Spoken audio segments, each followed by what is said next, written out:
Shalom Bapak Ibu yang dikasihi Tuhan, jumpa kembali dalam Kata Alkitab hari ini.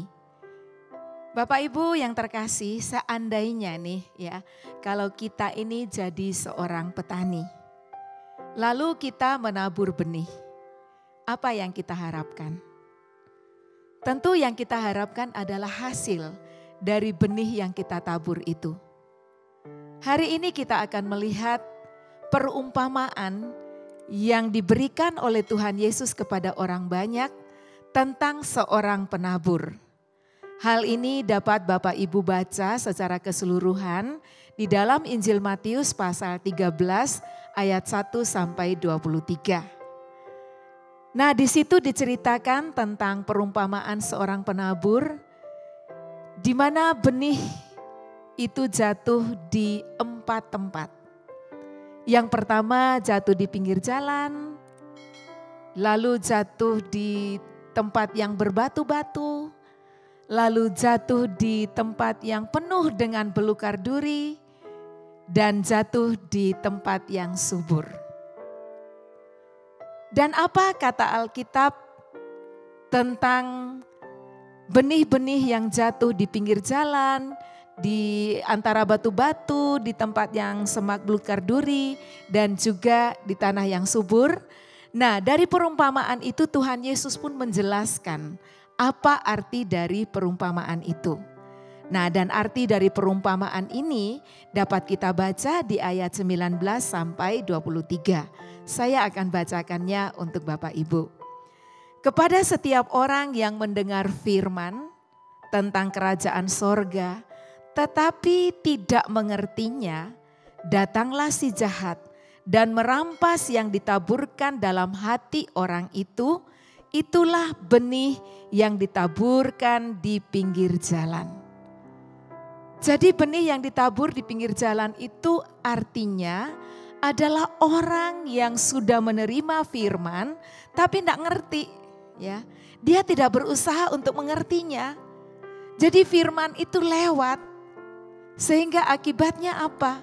Alkitab berkata si jahat datang dan merampas firman itu, sehingga apa yang terjadi? Dia enggak dapat hasil apa-apa. Lalu di tanah yang berbatu-batu bagaimana? Ayat 20. Benih yang ditaburkan di tanah yang berbatu-batu ialah orang yang mendengar firman itu dan segera menerimanya dengan gembira. Tetapi ia tidak berakar dan tahan sebentar saja. Apabila datang penindasan atau penganiayaan karena firman itu, orang itu pun segera murtad. Benih yang jatuh di tanah yang berbatu-batu itu adalah orang yang sudah mendengar firman Tuhan. Ya. Tapi sayang, firman itu tidak bisa bertumbuh. Kenapa? Karena penganiayaan ya dan juga penindasan membuat firman itu tidak bisa bertumbuh. Tantangan-tantangan kehidupan membuat firman yang sudah diterima tidak bisa berakar. Jadi yang dominan apanya? Tantangan kehidupan. Yang dominan apanya? Penindasan, penganiayaan. Yang menyebabkan firman Tuhan tidak bisa bertumbuh, apalagi berbunga dan berbuah. Lalu benih yang jatuh di antara semak duri bagaimana dong? Kita lihat artinya ya di ayatnya yang ke-22. Yang ditaburkan di tengah semak duri ialah orang yang mendengar firman itu lalu kekhawatiran. Kekhawatiran apa? Kekhawatiran dunia dan tipu daya kekayaan menghimpit firman itu sehingga tidak berbuah. Nah, benih yang jatuh di tengah semak duri pun demikian. Ya, firman itu nggak bisa bertumbuh. Dia sudah dengar firman, sudah tumbuh, tapi terhimpit. Apa yang menghimpit? Kekhawatiran. Orang dalam dunia ini tentu ada banyak kekhawatiran. Kekhawatiran untuk masa depan, kekhawatiran untuk apa yang akan terjadi di hari-hari depan saya. Kekhawatiran itu seringkali mewarnai, sehingga firman Tuhan yang didengar terhimpit. Dan juga dikatakan firman Tuhan itu terimpit oleh apa lagi? Tipu daya kekayaan. Tipu daya kekayaan. Orang di dalam dunia ini cenderung, ya saya katakan cenderung untuk mengejar kekayaan, ya. Kekayaan yang dicari.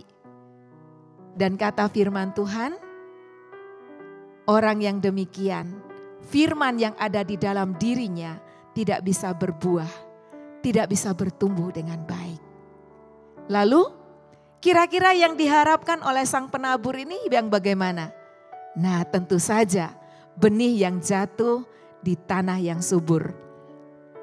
Siapa mereka? Kita lihat di ayatnya yang ke-23. Yang ditaburkan di tanah yang baik ialah orang yang mendengar firman itu dan mengerti, dan karena itu ia berbuah. Ada yang 100 kali lipat, ada yang 60 kali lipat, dan ada yang 30 kali lipat. Sang penabur tentu mengharapkan yang keempat ini, yaitu benih yang ditaburkan di tempat yang subur. Bapak Ibu yang dikasihi Tuhan, Tuhan Yesus adalah penabur benih itu. Benih itu adalah firman. Bagaimana firman itu bisa bertumbuh dan berbuah?